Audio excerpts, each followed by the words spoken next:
Hey, Tony. Wanted to ask you just a little bit about kind of what it's been like on this staff compared to the others. I know you've been with three different head coaches at Mississippi State since in a couple of different spells, but how does this group kind of compare? And what's it kind of been like building the culture with this group? I think the culture that Coach Leach and his staff has brought in here is one of work ethic.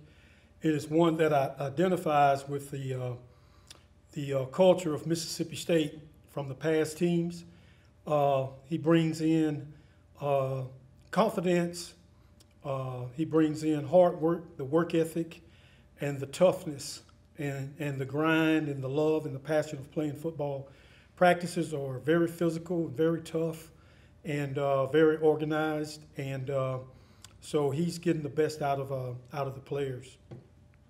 Just quick follow-up. I mean, do you see the same thing from this assistant coaching staff too? I know it's a lot of guys that maybe don't necessarily have ties to Mississippi State, but how does that group kind of compare as well? No question. I mean, Coach Leach's philosophy. There's a reason that he's been a big winner at other schools, and it's because of the way he runs his program. The assistant coaches, the guys that came with him are all on one page. They know what he wants, when he wants it, how he wants it, and so it's been a smooth transition as far as learning his expectations and watching us practice and watching the team play.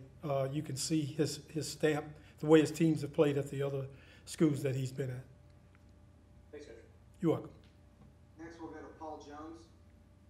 Coach, you got a mixture, veterans and some new faces back there in the secondary, but with a guy like Marcus Murphy, who in some ways is still inexperienced himself after last year's suspension and then playing a lot on special teams as a true freshman. But what have you seen from Marcus so far in training camp, and not just on the field, but in a leadership standpoint too? A lot of growth and development. Marcus is a special young man. Everybody knows that, he's got a circumstance in his personal life. But for him to come back day after day, he's one of the most dependable guys on the team. He does a great job in the weight room. He does a great job in the meeting room. He does a great job on the field. He plays extremely hard, and he has a tremendous upside. And like you said, he's still a young player. He hadn't played, even though this is his third year, he really hadn't played a whole lot of football. And so now our expectations are very high for him going into this season. We'll go to Steve Robertson. Hey, Coach, how's your depth chart kind of shaking out right now? I know you still got some practices to go, but is that thing kind of coming into focus for you yet? Well, we're still repping a lot of kids. The way Coach Leach runs the practices is that everybody has the opportunity to show what they can do. With us not having a spring training and, it's kind of a different circumstance, the way that we're practicing.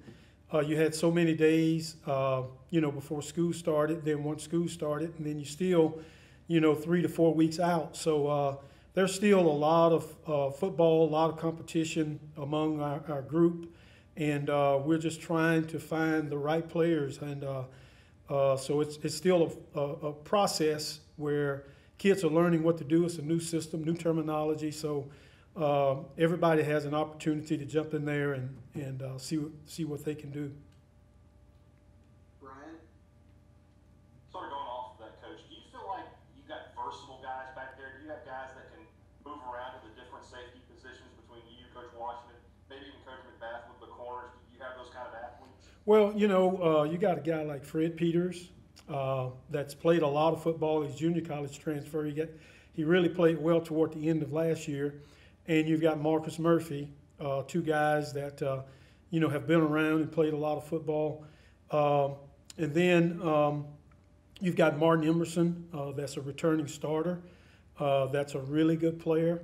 And so athletically, those three guys are SEC players. And then on top of that, you've got Sean Peterson that's, fighting for, Sean Preston, I'm sorry. But Sean is out there fighting. He played a little bit, got in some games last year. Landon Guidry is a guy that we have our eye on. So between the three safety positions, I would say there are about 6 guys that are fighting for playing time. We'll go to Joel. Tony, you were mentioning a minute ago about Marcus, of course, got an off-field situation and things. Have you seen him handle this differently? Maybe, I don't know, maybe more maturely than some other guys, knowing the circumstance that he has. Just how's he kind of handled all this and with the virus situation? There's no question. I mean, you know, the things that he's been through in his personal life, you know, it's nothing but the grace of God that he is doing what he's doing is playing Division I football and being a man of the house and a man of his family and coming to work every day, coming to practice, coming to class every day. He's still a model student. He makes great grades off the field. And he doesn't let his off-field problems and issues distract him on the field. And the main thing that we try to do is encourage him, keep him focused, and let him know that as a coaching staff, we love him, we support him, and we got his back on any issue that may be going on in his life. And once a kid knows that you love him, they respond to you, and I can't say anything but great things about the way he's responded. Before we go back around, we'll get to Tyler Orca. Hey Tony, Mike talked the other day about starting practices in a little unique way with bull in the ring. I'm wondering, you've been around a lot of places, coached for a lot of different teams. How unique is that, and what has it kind of provided for the team before they get going for the day? Well, it's a toughness drill, and Coach Leach, his approach is about toughness. Mississippi State tradition and history is about toughness, and that's our edge. That's what makes us different. And starting that out in front of the team, you know, usually you may get a guy from offense or a guy from defense, and they go against each other in a one-on-one, and it gets everybody juices flowing, and everybody gets excited about it. And you know, it's an approach that there's nowhere to hide. You may be in a game, and you may be in a situation one-on-one against a great player in the Southeastern Conference, and all the eyes are on you, and you've got to make a play. And so that's the reason that you do it, so that everybody can see what you do in front of the team. And so the kids respond to it, they get into it, they enjoy the challenge, and that makes us a better football team each and every day that Coach Leach does that. Just a couple really quick follow-ups to that. Do you guys have your own specific name for it? And what's been the best matchup that you've seen through the first 2 weeks of training camp? Well, it's just it's one-on-one. People call it one-on-one, the circle drill. The team circles up, and you know, coach will call out one guy from offense and one guy from defense, and the defensive guys cheer for the defensive guy, and the offensive guy cheers for the offensive guy. And you know, the guy that wins, everybody jumps up and down and celebrates, and it's just like scoring a touchdown or making a big stop in the ball game. We'll go back to Paul. Coach, you got a couple freshmen back there at that nickel position. I know JP's still coming off of that accident, but he's able to get in camp drills, and Jannard Dean has been here since January and got to go through some off-season workouts before COVID shut everything down. What have you seen from those two guys so far in camp? Well, Jannard Dean is a very athletic kid. He has great movement skills. You know, mostly he was an offensive player in high school, so he's having to make the adjustment to a defensive player. But there's no doubt in my mind, with his work ethic and tenacity and toughness, that he's going to be an outstanding player here, besides being a great young man and a great student. And JP, again, it's a miracle that he's out there practicing with us and going full speed. And so, like you said, missing spring ball and not having spring ball with those kids definitely maybe had some setbacks, but at the same time, we got to continue to move forward and prepare for the season, and both of those guys are part of our plans back there. We have time for just a couple more. We'll go to Ben Portnoy. Tony, I wanted to ask you just a little bit about last week. I think you have kind of a unique perspective on kind of what's been going on with your guys in this country. I mean, as a former member of the Marine Corps and a black man, a black coach in college football for as long as you've been coaching, I guess, what's it been like to to see your guys kind of take charge and use their voices in recent weeks. And I guess what's that? How does that kind of compare to in past years of your career? Well, it is I think it is a defining time in our country, much different than I've ever seen in my lifetime or my adult lifetime. And as a coach, you try to be an example to the other African American kids.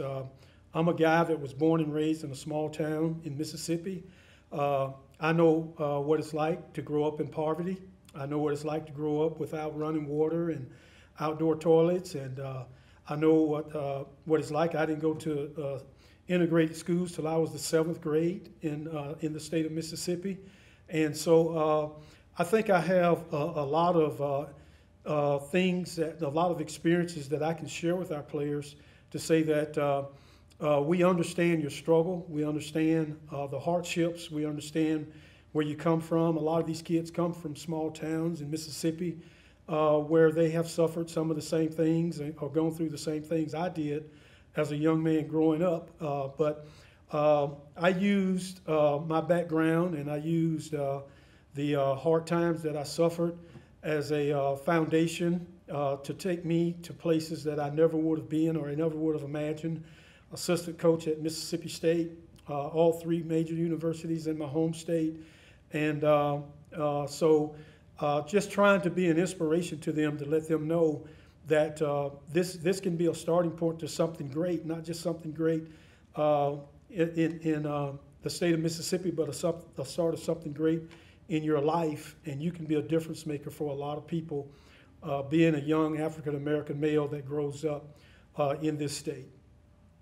Just a quick follow-up on that. I mean, looking back on it, I mean, not gone to integrated schools, so you said you're in 7th grade. And now looking at, players protesting and marching, I guess, what is that like to look at and sort of the change that has happened in that time and, what your guys are capable of now? Well, it's they're exercising their right to protest and peacefully want to be heard of how they actually feel about what's going on in our world and our society, and they have that right to do that. And it's not anything new in our country. Of course, in the 1960s, there were protests by young college students that brought about change and the things that they want to see changed, trying to teach them the lessons of the correct protocol and how to go about seeing those things changed in their lifetime and standing up for the things that they believe are right in our society. Thanks, Coach. You're welcome. All right, thank you, Coach Hughes. We do have one final question. We'll go to Tyler Horka to wrap us up. Yeah, just kind of going off of everything that Ben asked you there. I know it's a pretty blunt question, but I feel like it's an important one given the circumstances. I'm wondering if you've ever felt oppression or racism as a black coach growing up and working in an industry that has been predominantly white, and if not, just kind of what has been your experience as a black coach in, like I said, an industry where there's a lot of white guys kind of being at the forefront. As I have when I decided to become a coach, most every job or school that I worked at, I was the only African American coach in the whole school. And I never looked at it as that, but I looked at it as an African American that had achieved an opportunity to be a coach in my home state, in the state of Mississippi, that I could be an inspiration, an example, a role model to the other young African Americans in that school. I was the only one there. So persistence and work ethic and dependability, accountability, doing things the right way all the time, not being perfect by no stretch of the imagination, but letting them see that they can achieve greatness or whatever they want to achieve. And a lot of those young men went on to be successful, and I can't count how many, because of the example that was followed, are coaches now, and how many of them go into coaching because they might have seen me do something in the right way. And that makes me proud to see those young men develop their characteristics as human beings, not as black, not as white, but as good men, good people that raise their family the right way. Sure, I've experienced racism, desegregation. I mean, growing up in segregated Mississippi, I remember separate restrooms, riding in the back of the bus, having to go to the restaurant and not being able to go in the front door, the doctor's office in the back, and all of those things. But I didn't let that stop me from where I wanted to be and where I wanted to go and what I wanted to accomplish in my life. And so the thing that I'm most proud of as young men that have grown up in this state, that have faced similar tasks as I have, are now successful coaches, and they're leaders, and some are head coaches, but they're leaders of young men continuing to do the same thing, establishing the legacy. All right, thank you, Coach Hughes. Thank y'all. Appreciate all that. All right, thank you.